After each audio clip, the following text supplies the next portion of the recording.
go down here. The gentleman, come down all the stairs. He's right on the aisle here. Yeah.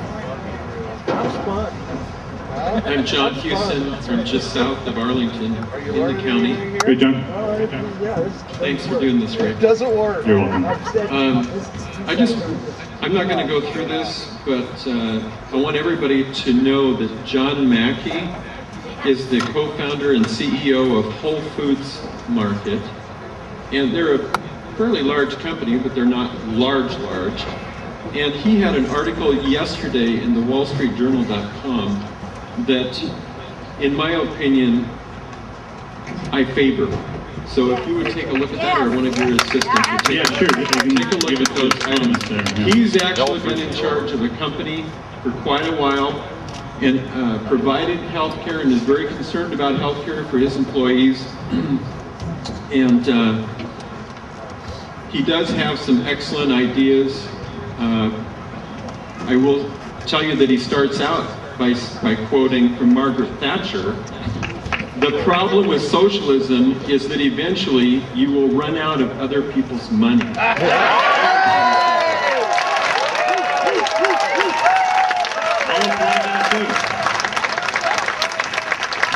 I'll applaud that line too. Okay, we'll go the since you dressed so well today, you can go. Yeah.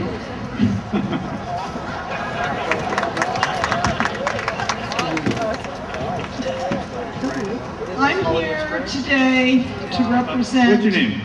My name's Allison Warner. Allison. I live in your district. I live in your hometown, Arlington. Go Eagles. I'm here to represent a young man whose story has stayed near and dear to my heart since I read it a few years ago.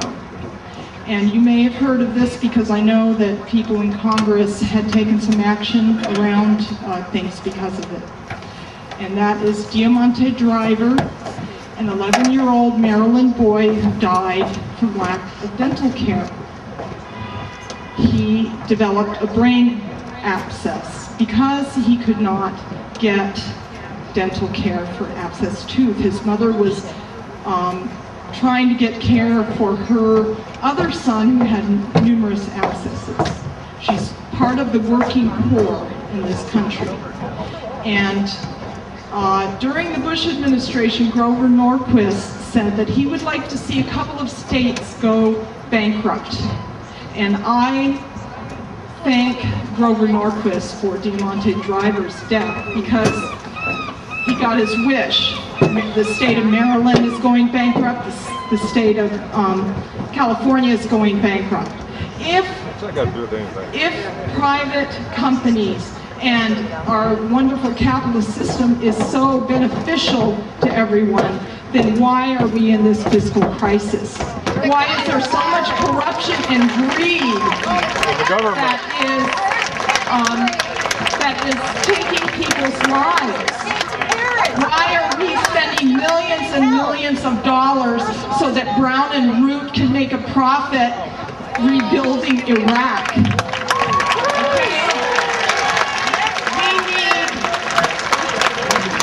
This debate started way back with Eisenhower, I believe, and it has been a debate, and we got Medicare for seniors as a part of it at one point along the way. And we need to go the rest of the way and make sure that children like Diamante Driver, whose mother was a poor working class woman, does not have to choose between the death of her two children. Thanks, Allison.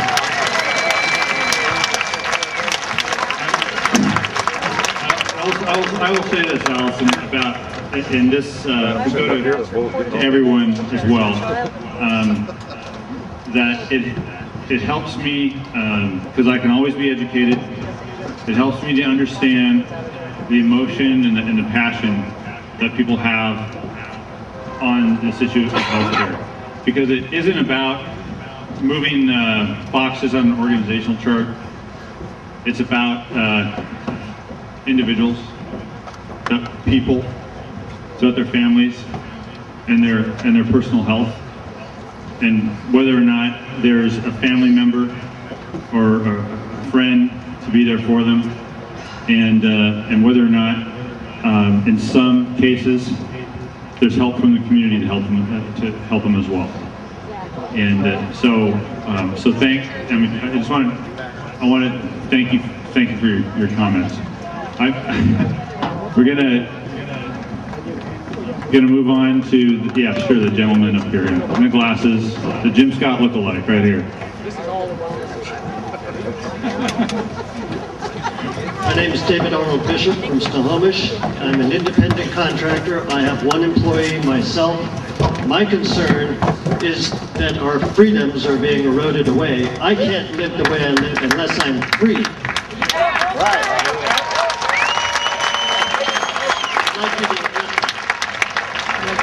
What was that last part? Heard it. I'd like you to address that.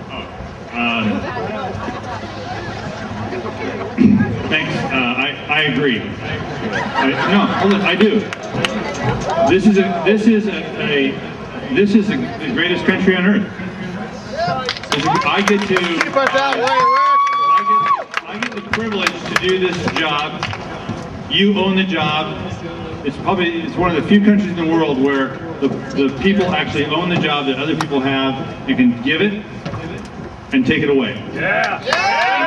And that's freedom. That's freedom. That's accountability, and that's a lot of what makes a democracy work. When I take that, I tell you, when I take that oath of office to defend the Constitution against all enemies, foreign and domestic, it makes me cry. And when I see other members, when they get new members who are replacing other folks come in, and we do it, they do it in front of everybody, and I see them take that oath of office, it makes me cry, because it's a reminder to me of the great freedoms that we have in this country. And we need to continually be vigilant to keep those freedoms. What is even better about that is that we in this country get to debate, and we've been doing it for 111th Congress, 222 years, Take the rest of the money you earn. what those freedoms mean to us, what they mean to us as a country. We get to do in this forum, and we get to do about issues like on healthcare reform. So it becomes very real.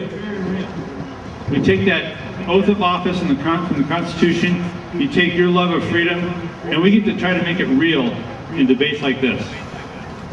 And that's why I'm here today. It's not courage and it's not bravery. It's the ability to do it. We get to do this. A lot of countries don't get to do it.